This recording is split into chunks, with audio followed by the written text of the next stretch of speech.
നമസ്കാരം. ഇന്ന് നമ്മൾ സംസാരിക്കാൻ പോകുന്നത് നിങ്ങളുടെ ആ കഴിവ് വീഡിയോയെ കുറിച്ചാണ്. അതിൽ പറയുന്ന യോഗയുടെ 4 വഴികൾ: കർമ്മം, ഭക്തി, ജ്ഞാനം, രാജയോഗം. ഇതിൽ തന്നെ നിങ്ങൾ ആവശ്യപ്പെട്ടതുപോലെ നമുക്ക് ജ്ഞാനയോഗത്തിൽ കൂടുതൽ ശ്രദ്ധ കേന്ദ്രീകരിക്കാം, അല്ലേ? അതെ, തീർച്ചയായും. കാരണം യോഗ എന്ന് കേൾക്കുമ്പോൾ പലരും ഇപ്പോഴും ചിന്തിക്കുന്നത് കുറച്ചു വ്യായാമങ്ങൾ മാത്രമാണ്. പക്ഷെ അതല്ല, അതൊരു ആന്തരികമായ ഒരു പരിവർത്തനമാണ്. ശരിയാണ്. നിങ്ങൾ പറഞ്ഞ ഈ 4 വഴികളും ശരിക്കും 4 തരം സ്വഭാവമുള്ള മനുഷ്യർക്ക് വേണ്ടിയുള്ളതാണ്. ജ്ഞാനയോഗം എന്ന് പറയുന്നത് അറിവിന്റെയും വിവേകത്തിന്റെയും പാതയാണ്. ഇവിടെയാണ് നമ്മൾ വിവരങ്ങളെ ബോധമാക്കി മാറ്റുന്നത്. ആ ഒരു പ്രയോഗം എനിക്ക് ഭയങ്കരമായി ഇഷ്ടപ്പെട്ടു. വിവരങ്ങളെ ബോധമാക്കി മാറ്റുക.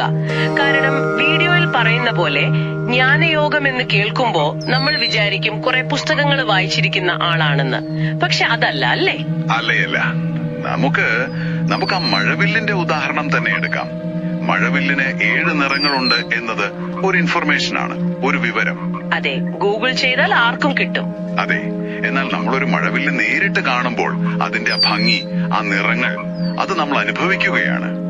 ആ ഒരു നിമിഷം ആ വിവരം നമ്മുടെ ബോധത്തിന്റെ ഭാഗമായി, ഒരു തിരിച്ചറിവായി, വളരെ വ്യക്തമായി. അപ്പോ ഒരു മൊബൈൽ ഫോൺ പോലെ അതിന് ലോകത്തുള്ള എല്ലാ വിവരങ്ങളും സ്റ്റോർ ചെയ്യാൻ പറ്റും. പക്ഷേ അതിന് ബോധമില്ല. അതെ, അതുകൊണ്ട് അതിന് ജ്ഞാനമില്ല. ആ വിവരങ്ങൾ കൊണ്ട് ഒന്നും അനുഭവിക്കാൻ കഴിയില്ല. കൃത്യം. ജ്ഞാനം എന്നത് സ്വയം ഉള്ളിലേക്ക് നോക്കാനുള്ള ഒരു പരിശീലനമാണ്. ഞാൻ ആരാണ് എന്നൊക്കെ നമ്മൾ ചോദിക്കില്ലേ? അങ്ങനെയുള്ള ചോദ്യങ്ങൾ. ആ ചോദ്യങ്ങൾ എന്ന് കേട്ടപ്പോൾ എനിക്ക് ഓർമ്മ വന്നത് നിങ്ങളുടെ കഴിവ് ഫ്രെയിംവർക്കാണ്. അതിലെ അറിവ്, ഉൾക്കാഴ്ച, ചോദ്യം, വിവേകം, അതായത് KIQW. ഈ ഒരു യാത്ര തന്നെയല്ലേ അത്? വളരെ ശരിയാണ്. ആ തത്വങ്ങളെല്ലാം ജ്ഞാനയോഗത്തിന്റെ കാതൽ തന്നെയാണ്. ഈ അന്വേഷണത്തിന്റെ അവസാനം ആത്മാവും പരമമായ സത്യവും ഒന്നാണെന്നൊരു ബോധത്തിലേക്ക് എത്തുക. അതാണ് ലക്ഷ്യം. ഇത് കേൾക്കുമ്പോ ഒരു ഫിലോസഫി പോലെയോ അല്ലെങ്കിൽ ഒരു ആത്മീയമായ കാര്യമായോ മാത്രം തോന്നും. പക്ഷെ ഇതിന് ശാസ്ത്രീയമായ ചില വശങ്ങളുണ്ടെന്ന് നിങ്ങൾ അയച്ച മെറ്റീരിയലിൽ പറയുന്നുണ്ടല്ലോ. സത്യം പറഞ്ഞാല് ഞാനത് കണ്ടപ്പോ ശരിക്കും അത്ഭുതപ്പെട്ടു. അവിടെയാണ് കാര്യങ്ങൾ കൂടുതൽ രസകരമാകുന്നത്. ധ്യാനയോഗത്തിലെ ധ്യാനം പോലുള്ള കാര്യങ്ങളില്ലേ, അത് നമ്മുടെ തലച്ചോറിൽ ശരിക്കും മാറ്റങ്ങൾ വരുത്തുന്നുണ്ട്. അളക്കാൻ പറ്റുന്ന മാറ്റങ്ങൾ. ഓഹോ. ഉദാഹരണത്തിന് ഹാർവാർഡ് യൂണിവേഴ്സിറ്റിയിൽ ഡോക്ടർ സാറ ലാസർ എന്നൊരു ന്യൂറോ സയന്റിസ്റ്റ് ഉണ്ട്.